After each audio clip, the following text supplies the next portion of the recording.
How do you see education transforming into an experience-based environment for learning by leaning on technology to do more of the heavy lift and organized so that teachers can focus on the human interface with students? I'll go first. Nick, please. My name is Nick Cusumano. I'm Director of Instructional Technology for the 4th Zumwalt School District, which is a school district in St. Charles County, which is a western suburb of St. Louis in the metro St. Louis area. I'll kind of answer that from my background. I am a former theater and film teacher. And having the tech and theater background, I think it gives you a nice meld, because if you make that experiential and making that moment that you have student face to face, you have that tech part to make the kind of DOK and level 1 stuff. That tech stuff can help do the easy stuff. Get that done and out of the way, get that vocabulary stuff so that you can do the synthesizing, the higher level stuff together face to face and make that experiential so that you can have students synthesizing things, you can have students being creators, and you can also integrate that tech into that creation part, and really spending that time having your students, making them the creators and the problem solvers together, and then you have your teachers and the other infrastructure you have in your school system there to help with that, where the tech can help build the other part, and you can know where the students are at, but you have that human interaction there. Makes total sense. Great. I'm Ivy Nelson, and I work in the Belton School District on the south side of Kansas City. I'm the Education Technology Manager for the district, and I do a lot with our elementary tech integration. We have a secondary tech integration specialist, and so kind of what Nick said about the creation, and we focus a lot on the 4 C's, but using the technology that we have for students to be creative and to make things. And in one of our conversations earlier, we talked about how many apps the districts have vetted and have in their system for available for teachers. And I mean, it's just hundreds and hundreds of apps. But some of my favorite to teach teachers how to use are those where students can create with them, and really you can use them in any grade level, in any subject area, and you can have students making things and answering questions and tie it into your project-based learning and all of those initiatives that you're wanting to do, but have students actually make something and then put it out there in the world. And there's a lot of great apps like Chatterpix or Storybook Creator that are not video creation apps, so they're safe for those young students, and parents like them because they're not their kids' face blasted wherever you want to share them, but kids can still tell their story and put it out for the world to hear. Cool. Great. So I'm Deborah Ketring. I am with Rockwood School District in St. Louis County in Missouri.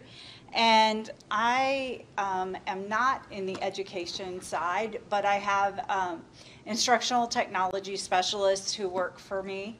And like Ivy and Nick mentioned, they're focusing on the content and the creation and working with teachers to ensure that they know how to use those tools. But another piece that I see that technology can help with, we're very involved with the data collection and helping our data research department collect that data and analyze it and present that to the teachers so that they can understand what tools are working, what's working in their classroom, things that maybe are providing a little more interactivity and engagement. So that's another thing that we do, and I think that's where I'll leave that one. Great. What is the most important work you or your institution is doing right now? I'll share about that.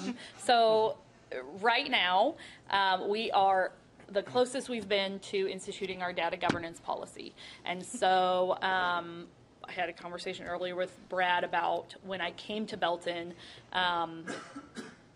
putting apps out for student use. We had no policy that mentioned anything about COPA compliance and protections for students under the age of 13. And so that is something that we, there are federal regulations that we have to follow, but we need to have district policy on how we're going to face that. And then my role teaching teachers with technology, how do we get teachers to buy into that and to see that it's to protect them and to protect students, and we're not just trying to take an app away or say that it's not safe and they can't use it, because teacher resources are often very limited, and free apps are awesome, but they're not free because you're paying with data, you're paying with sensitive information, and it's putting teachers at risk, students at risk.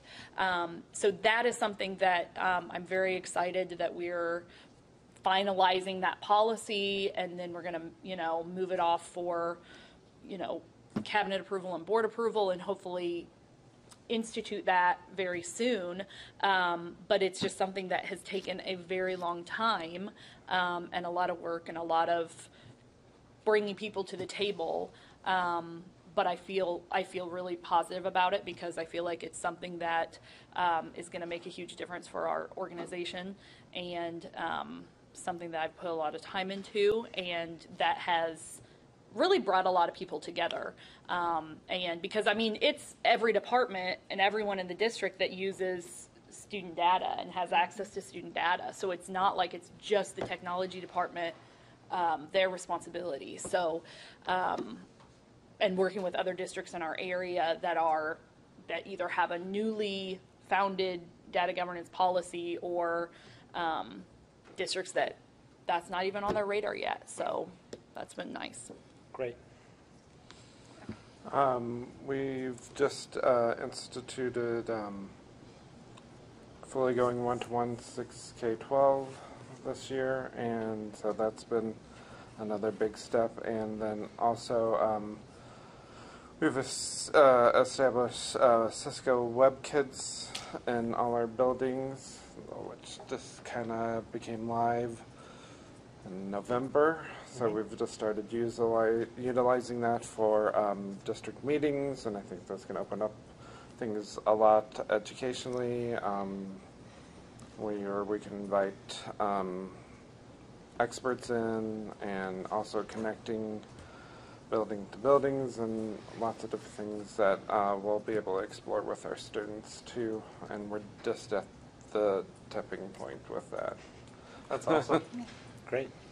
So I think the thing that I and my counterpart in learning and support services are most excited about is the development of what we call cross-team.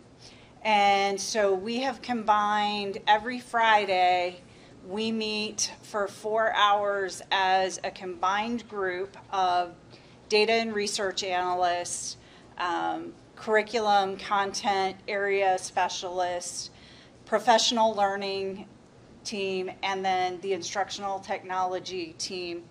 And we have, over the last 12 months, started really aligning all of our work. We're embedded on each other's teams, and whatever we're doing, we're making sure that it's aligned with the what we call the way forward, which is our MSIP plan. And we are really making sure that those things are being addressed and that we're focusing and we're trying to get everybody on the same page all at the same time and going in the same direction. So, fantastic. So if we were to look into the future, what do you see as an upcoming goal or accomplishment you really want to achieve in maybe the next year to 2 years with your position and in your district? So, like Ivy's district, we are working on a data governance, data privacy data security policy. We've never had one that was specific to those things. And so we are in the process of developing that and plan to implement, take it to the board this June and then implement it following that. So that's, I think, probably for our district, one of our most important things, because right now it's the Wild West with apps, and trying to get that word out. There's no policy behind it, and so I think this will give it the teeth that we need to be able to say, is it curricular in nature? Is it meeting these requirements?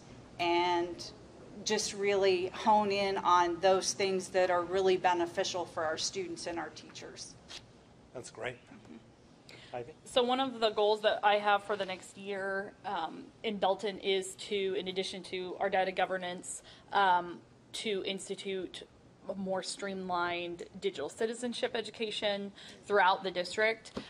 So using Common Sense Media, we currently have it, and we do lessons through Nearpod, but it's kind of just, you know, the buildings that do have a computer lab with technology classes and a technology para in the computer lab, they do some lessons there, and then sometimes it's our library media specialist that's responsible for teaching those lessons, but really to try to streamline that. And then as part of our district, we have a 7-hour PD day that is all online technology modules, and so for part of that day, having every teacher become Common Sense Media certified, and then every building would be, and then our district would be. And along with the district piece comes a community piece. So just getting parents involved in that whole process and introducing them to Common Sense Media and the resources that they have available for parents, because we have, I mean, we send thousands of students home with a device, and we still have questions from parents, you know, every day about, well, no, it's their device for school, so I can't take it away, or, you know, just those questions about how to manage that device and teach ethics and responsibility at home as well. Tracking. Great. I'm excited. Going into next year, we will now have K-12 coding curriculum available to all our students, which I'm very excited about. So that's one initiative.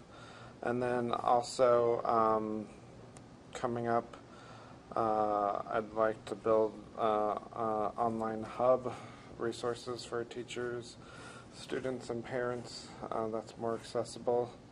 And that's kind of what's on the front burner right now for me. That's you know, great. just a little bit. Yeah. Awesome. And you told us something we didn't know about next district is your superintendent's been there how long? 35 years. 35 years. You don't hear that. I mean, we hear 3 years, 4, 5, but 35 years? I mean, the super's been there since I was a junior in high school. So that's pretty awesome. At this time, anybody have questions for the panel? Anything they talked about? Anything where they're going? Lon? No, I have a comment. Okay. I need to introduce the two of you to Steve Smith of Cambridge District outside of Boston. If you don't know him already, he's been running the most advanced student data privacy initiative language, including procurement language that you can copy and paste. Nice. Please, Cha-ching. please do. And his number is? Right? I'm like, write this Steve, down. I'm on Yeah. the panel right now. There's an Lonnie article just... about him in one of our special reports. I'm just trying to remember which one. It's the systems leadership one. If Okay. you download that, you'll see a picture of him and a whole article about him in that systems leadership special report. But we also have his contact information. He's formed an entire student data privacy and security consortium. It's a national consortium. Nice. Yeah. And I will plug Melissa Tebenkamp Yeah. from Raytown, Yeah. who was originally going to be on the panel but then couldn't. We are modeling our districts off of Raytown Quality Schools. So, Well, and the state of Missouri's Right. Recommended policy is based on their Yeah. policy. Good. Yeah, Fantastic. So she's great. Good work, you guys. Cool. Really good job. Yeah. Good. Thank you. thanks. Any questions, Lon? No? No questions. Any questions, guys? Let's give them a huge round of Yeah. applause. Thank you very much, you all. Thank you.